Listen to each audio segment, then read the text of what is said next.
que interessante, há alguns anos atrás, a gente acreditava, né, a ciência acreditava que só mulheres acima dos 30 anos poderiam desenvolver endometriose, porque infelizmente as pessoas que procuravam ajuda normalmente eram acima dessa idade e acabou-se enganosamente acreditando que só mulheres acima de 30 anos poderiam desenvolver endometriose.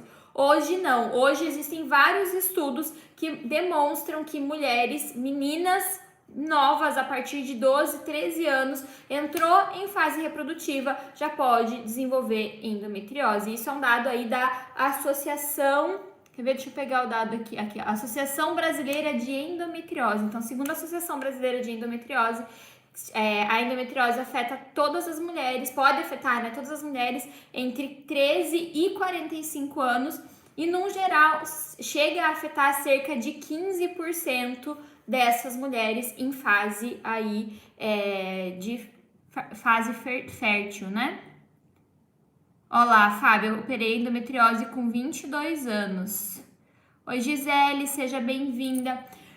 Para quem não sabe, o que acontece? A endometriose, o endométrio, ele é uma pele que reveste, né, a cavidade uterina por dentro, e essa pele normalmente ela é liberada na menstruação. Então, sabe quando você tá menstruando, às vezes você vê algumas placas, às vezes alguns pedaços, isso aí é o endométrio, é essa pele que reveste. Então, ela é eliminada, né, durante todo mês, né, no ciclo, e depois ela se reconstrói, depois ela refaz essa pele. Então, todos os meses é refeito um endométrio novo. E a endometriose hoje, ela é considerada uma doença crônica feminina. Então, quem participar lá da jornada vai entender sobre essa questão, porque lá eu falo muito sobre a doença crônica. E todas as doenças crônicas, anotem bem isso, gente. Vocês precisam anotar duas coisas bem importantes quando a gente fala de endometriose. Toda doença crônica e toda doença inflamatória tem a mesma raiz. A mesma raiz. Então, se eu estou usando uma técnica que não está abordando a raiz, essa técnica ela vai ser uma técnica de alívio de sintoma, que é o que acontece hoje. Todas as terapias, todas as formas de tratamento que são oferecidas para nós mulheres hoje, para mulheres que têm endometriose, são paliativas, são apenas para aliviar sintoma.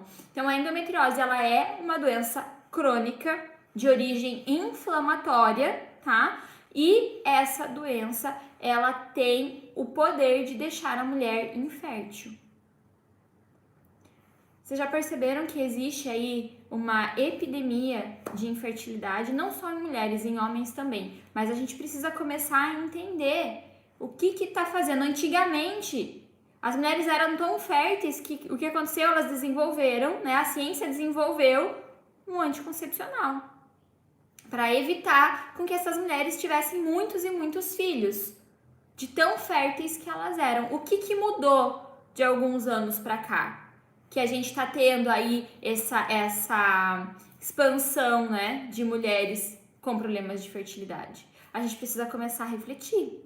A gente precisa começar a entender aonde que está o problema. E se as soluções que a gente tem apresentado para os nossos clientes de terapias naturais estão abordando essa raiz. Porque senão o problema só vai piorar, como a gente tem visto hoje.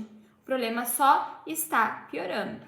Então, o que a endometriose causa? Quais são os sintomas que ela traz, tá? Então, fluxos extremamente intensos, né, menstruais. A mulher menstrua, parece uma hemorragia, ou fica muitos dias menstruando, às vezes chega a ficar até 15 dias menstruando.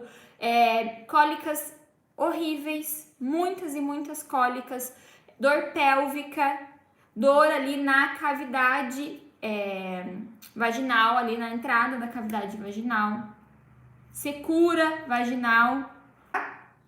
Então, dores ao urinar, dores nas relações sexuais. E agora eu pergunto, isso é qualidade de vida? Não é. Não é qualidade de vida. Uma mulher que tem endometriose, que tem esses sintomas aqui, ela não tem qualidade de vida. Principalmente porque quando vai chegando perto do ciclo dela, ela já vai ficando desesperada. Não é verdade? Então, o que eu preciso? Olhar quais são as raízes e quais são os fatores influenciadores. Então, o que acontece aqui, ó? O corpo, ele libera estradiol, que é um hormônio que está muito presente, tem um pico dentro do nosso corpo antes da ovulação, tá? Então, ele está em grande quantidade, maior quantidade, mais alto que os outros hormônios antes da ovulação. Quando o corpo libera esse estradiol, o que ele precisa? Ele precisa liberar progesterona na mesma quantidade para equilibrar. Eu não posso ter um estradiol muito alto acima, né, dos outros hormônios. E a progesterona, normalmente, ela está em grande quantidade depois da ovulação. Ela tem um pico, né? Eles brincam de gangorra. Então, o estradiol tá lá em cima antes da ovulação, depois da ovulação vem a progesterona. Só que quando é liberado o estradiol e eu não tenho uma quantidade ideal de progesterona para equilibrar, eu posso ter aí desenvolver um quadro de endometriose.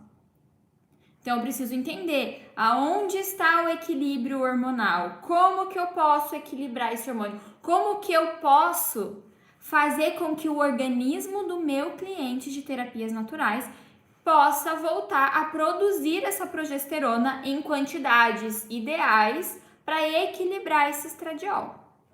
Que ele tá solto ali, ó, doido, em grande quantidade, se achando bonzão dentro do organismo ali, falando, agora eu vou fazer o que eu quiser aqui. Precisa da progesterona. E o corpo do teu cliente, ele tem a capacidade. O corpo da sua cliente de terapias naturais, ele tem essa capacidade.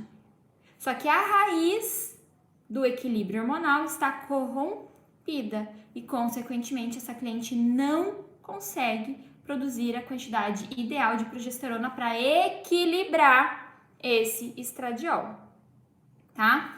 Outros fatores que estão ligados com a endometriose, fatores imunológicos.